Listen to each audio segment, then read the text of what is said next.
I'm Keisha Jackson, daughter of Millie Jackson, former Sony recording artist.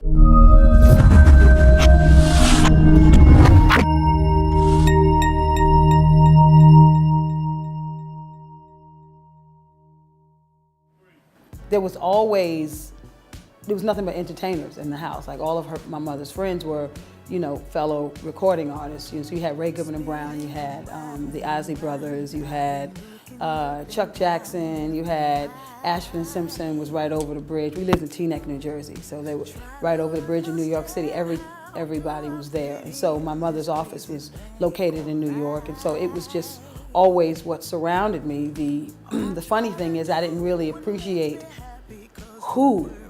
the presence of who I was, whose presence I was in until I got older and realized, that was kind of a big deal. You know what I mean? It was just mom's friends. You know what I mean? So it was always blues and R&B playing in the house, and so I couldn't get away from it really. So when I decided that this is what I wanted to do, my mother tried to steer me away from it, but child, to no avail. My mother always called me on stage during her shows to sing. And I had to kind of ad-lib off the cuff, like, the music would be going and she would just say, Keisha, come here. And I'd be like, but she did it all the time, and every time it kind of freaked me out. But I would say that was my first performance. In college, like once I left home, I was singing the national anthem for schools. I was always doing something, always in a talent show, always creating something to be able to perform.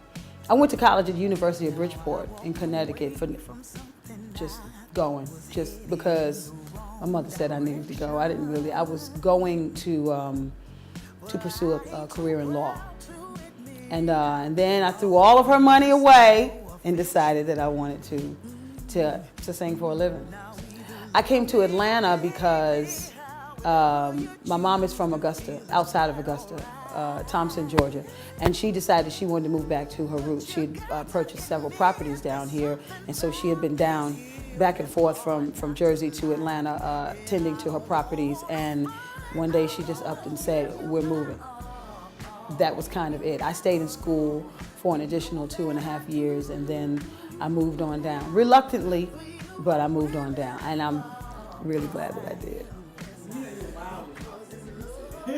Really? I mean, I'm so flattered by that. Yes. So you still work closely with your mom? I do. We decided probably about maybe 5 years ago that we should probably just be mother and daughter. Yeah, because working together, I'm an artist now, and so I have my way of doing things, and she's, very strong-willed, strong-minded, strong-mouthed.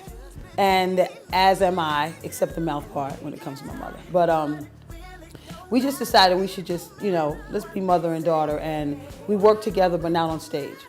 So we talk about things. I console her when I have, questions about things artistically. What do you think I should do here, or how do you think I should handle that? And she always comes on in with the right, advice. But we decided to stay off the stage with each other, unless of course it's an artistic collaboration. So on the business side, you want time. Yes. So how do you distribute your business now? What is your business? Honestly, I did it all myself. I figured out how to upload it on iTunes and Amazon and 100 and something other online outlets, and I just figured out, and the money comes directly to me. It's a process. It's a learning curve because, artists that were signed in the 90s, it's a whole nother beast. It's a whole nother game. So it was something that I had to learn to do, but I was determined to do it because I am a bit of a control freak. Don't really like waiting on somebody to do something for me. So let me just kind of figure this out so I don't have to, be at the mercy of anybody else. But, and then I did some mixtapes, sold them out the trunk, Did, at the clubs and gave away a lot of stuff and stuff like that. So over the years, I just kind of figured out how to, it's a survival thing, So over the years, I figured out how to do it. And then I just did it. So what have been some of the biggest changes since the 90s? I know there's things going digital, but what else has really changed? Artist development. Yeah, okay. Well, the difference between now, the music industry now and in the 90s, the biggest difference for me is that there's no more artist development. They want you to come in packaged, ready, you can sing, your look is already there, you know, they want you like fully developed when you get there because I'm assuming that it's because, you know, the industry is not making that much money anymore, so they don't want to deposit that much money into it, you know what I mean? So that's the biggest difference for me. And so that's where the learning curve came in with me trying to figure out how to market my own stuff. And I still have a lot more to learn, but I'm on the path.